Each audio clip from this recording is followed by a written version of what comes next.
que queremos llegar ahora puntualmente es la siguiente. Si hemos establecido que la modernidad le debe prácticamente toda su forma, toda su organización al desarrollo de la ciencia y de la técnica,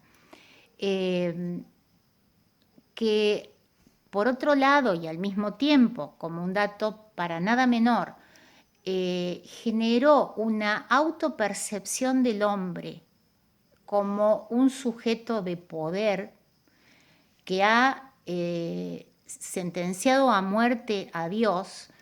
Estamos frente a una sociedad laica, por lo menos en su organización fundamental. Lo demás, la creencia, la fe puede quedar para el ámbito de lo privado como máximo.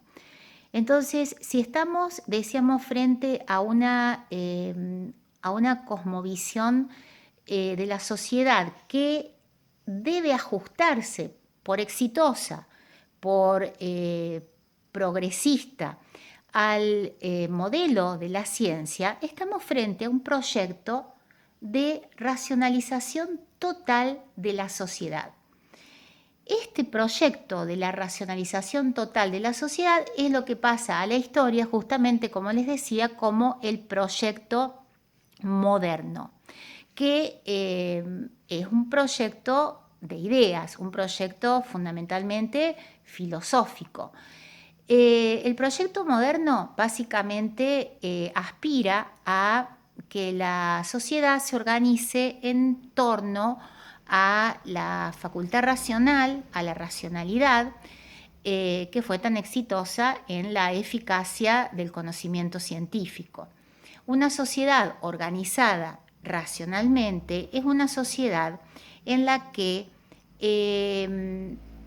desde la vida cotidiana hasta el trabajo, las relaciones humanas, o sea, las relaciones intersubjetivas, tienen que aspirar a un orden justamente racional.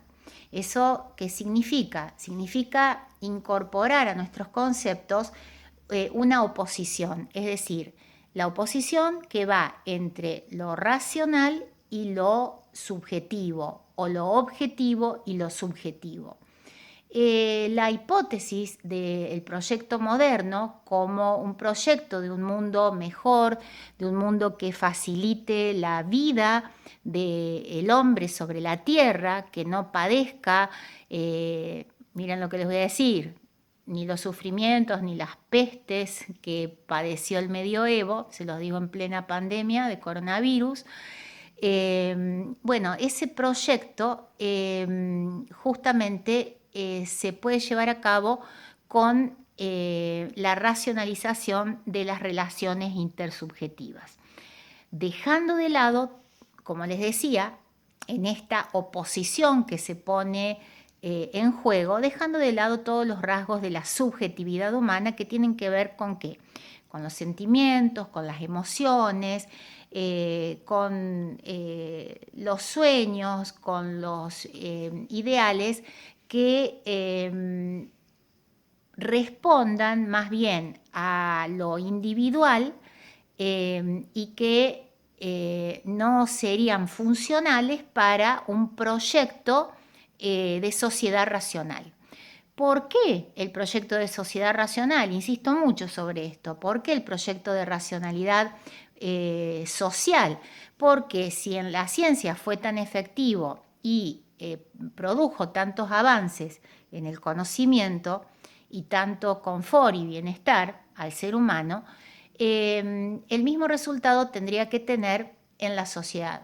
Entonces estamos frente a un proyecto que tiene la utopía, o sea, ese sueño, ese ideal regulativo de un mundo mejor. ¿Qué es un mundo mejor? Un mundo más cómodo, un mundo más fácil, un mundo donde podamos ir al médico y curarnos de las enfermedades, podamos ir al psicólogo y hacer un duelo más rápido, un mundo donde la vida del hombre aparezca como un engranaje dentro de una gran maquinaria, que es la maquinaria social, maquinaria dentro de la cual el hombre, como pieza de esa maquinaria, tendría que contribuir a que toda esa maquinaria funcione perfectamente. ¿Por qué? Porque el resultado va a ser social.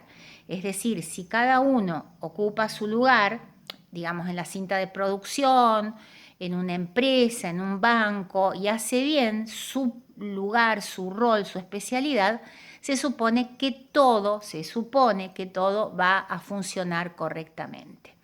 Entonces, básicamente el proyecto moderno es el proyecto de la racionalización total de la sociedad, de las relaciones humanas, con el fin de aspirar a un mundo mejor, a un mundo incluso desde el punto de vista moral, a una moral racional.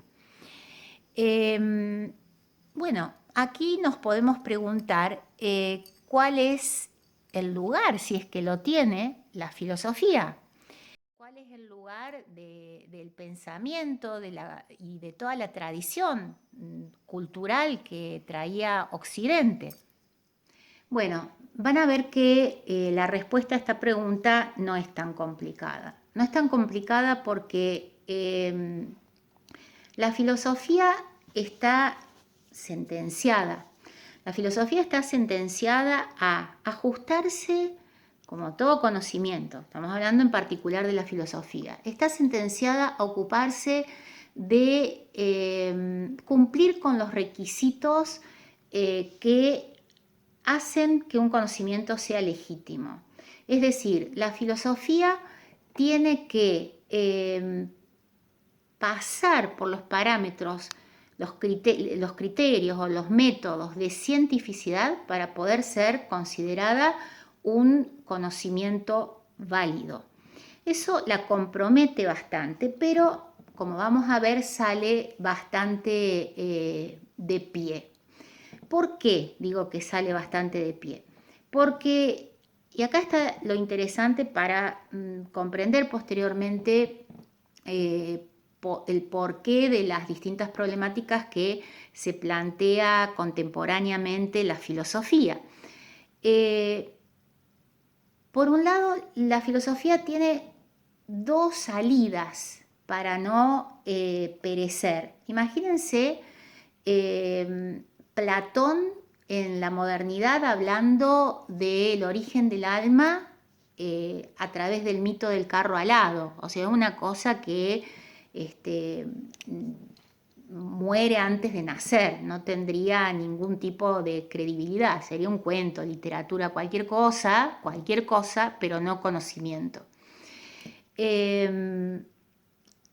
La filosofía tiene la posibilidad de subsistir o bien como epistemología o bien como filosofía política. Porque acá quedaron solamente dos problemas. Todos los otros no son problemas científicos, no son problemas de conocimiento. Y los que puedan tener alguna relevancia social, como por ejemplo la moral, tienen que pasar por el filtro de la racionalidad. Es así que tenemos a un Kant en el siglo XVIII hablándonos de una propuesta de moral racional universal. Pero decíamos que a la filosofía le quedan dos opciones en el marco de esta sociedad racionalizada, de esta sociedad dominada por el conocimiento científico. Recuerden que hace un ratito dijimos que lo que se venía luego del éxito de la ciencia tenía mucho que ver con la racionalización total de la sociedad, es decir, algo así como un ordenamiento social basado en la racionalidad, en todos los ámbitos que ustedes puedan pensar, ¿no? Ya dijimos, en el trabajo, en la educación. De hecho, la educación nace en la modernidad, así en este sentido escolar que nosotros la conocemos, a partir de un proyecto de educación racional, incluso un proyecto de educación racional funcional al Estado, es decir, que coincida con el que se está educando, tiene que ser un sujeto que funcione en el trabajo, en la familia, en las relaciones intersubjetivas,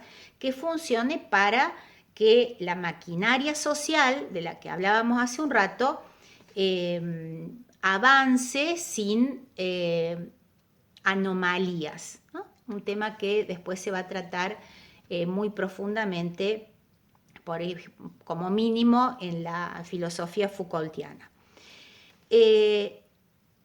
Entonces, decíamos, si por un lado tenemos a la filosofía enfocada en la epistemología, es decir, haciendo filosofía de la ciencia, por otro lado tenemos a la filosofía enfocada en la sociedad, en pensar la sociedad, en pensar cómo se organiza una sociedad, porque una sociedad laica, una sociedad que ya no responde a un mandato divino, a un castigo o a un temor que trasciende, sino que se da su propio gobierno, sus propias leyes, que intentan a través de los estados nacionales abarcar el bienestar o la justicia de todos los ciudadanos,